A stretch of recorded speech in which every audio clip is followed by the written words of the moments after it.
menyelamatkan orang-orang yang merusak jiwanya.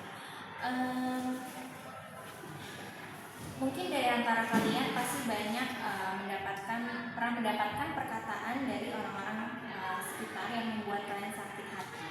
Saya adalah salah satu orang yang pernah mendapatkan perkataan yang membuat sakit hati dari orang-orang sekitar. Biasanya mengacu pada fisik sih lebih tepatnya. Dari umur saya 10 tahun saya udah jerawatan, dan orang-orang di sekitaran saya itu selalu bertanya kenapa saya bisa jerawatan. Terus mereka bahkan selalu kayak ngasih saran kayak coba deh pakai ini, coba deh pakai itu. Padahal yang nggak mereka tahu, saya udah melakukan semua itu. Mereka ngomong kayak gitu tanpa mikirin perasaan saya. Terus yang lebih parahnya, waktu itu guru SD saya pernah bilang ke saya kalau itu muka kamu kenapa Mel jerawatan atau bisul di depan teman-teman saya. Padahal udah sepantasnya guru ngomong kayak gitu, dan itu membuat saya sakit hati. Terus bertanya kepada Tuhan kenapa saya ditakdirkan punya muka yang jerawatan, dan itu terjadi sampai tahun ini. Terus saya baca Alkitab di Kolose 4 ayatnya yang ke-13, yaitu segala perkara dapat kutakuti dalam nama Dia, memberi kekuatan kepada aku. Di sini firman Tuhan bilang buat nyerahin semua masalah yang kita hadapin sekarang itu, cerita sama Tuhan, doa sama Tuhan, supaya Tuhan bantu. Kita nggak bisa menyelesaikan masalah ini sendiri gitu. Hanya Tuhan yang bisa bantu kita. Terus juga saya pernah dapat omongan dari teman SMK saya yang sampai saat ini masih temenan. Dia bilang ke saya kalau kenapa mukanya jerawatan, coba deh pakai ini. Kayak menurut saya tuh dia nggak pantas ya ngomong kayak gitu tanpa mikirin perasaan orang lain gitu. Dan yang saya lakuin ya cuma diem aja.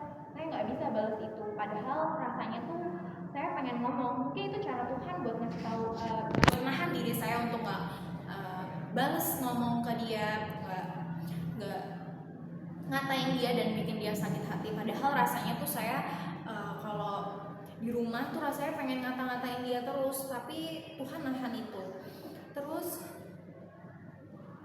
di ayat yang Matius 6 ayatnya yang ke-14 berkata, karena jikalau kamu mengampuni kesalahan orang, Bapamu di surga akan mengampuni kamu juga. Terus saya mikir, setelah saya baca ini, saya mikir kenapa saya nggak mau ngampunin mereka yang udah bikin saya sakit hati. Padahal Tuhan tuh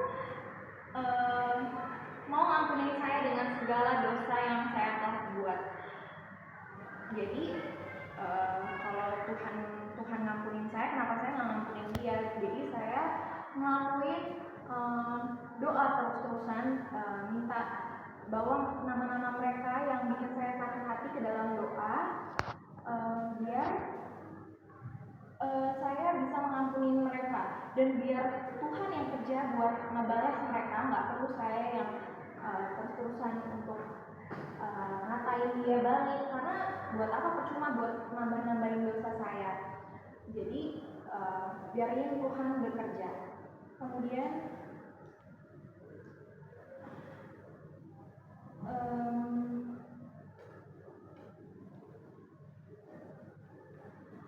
yang bisa saya lakuin adalah selalu bersyukur. Di ayatnya Filipi 4 ayatnya yang ke-6, janganlah hendaknya kamu khawatir tentang apapun juga, tetapi nyatakanlah dalam keinginanmu kepada Allah dalam doa dan permohonan, dan dengan ucapan syukur. Jadi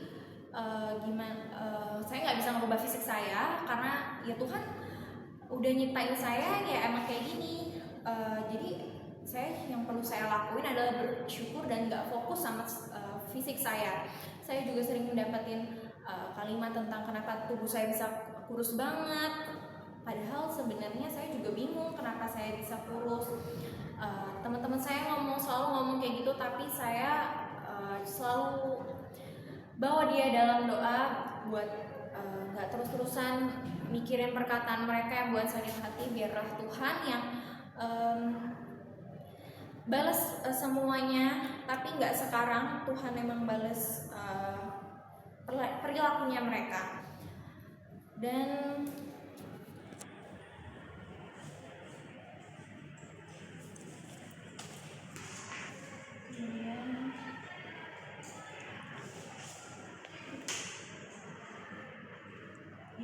di Ulangan 31 ayatnya yang 6, kuatkan dan teguhkanlah hatimu, janganlah takut dan janganlah gentar karena mereka, sebab Tuhan Allahmu dialah yang berjalan menyertai engkau, ia tidak akan membiarkan engkau dan meninggalkan engkau. Jadi saya percaya kalau emang Tuhan benar-benar selalu nyertain saya, Tuhan gak benar-benar ninggalin saya, dan Tuhan gak jahat sama saya untuk melewati ini semua sendirian. Dan saya dibuat Tuhan untuk selalu percaya diri, untuk gak mikirin selalu tentang fisik saya. Gak cuma di dunia ini, gak cuma tentang fisik saya. Jadi ya gimana caranya biar saya bisa percaya diri dan bersyukur dengan apa yang Tuhan beri. Amin.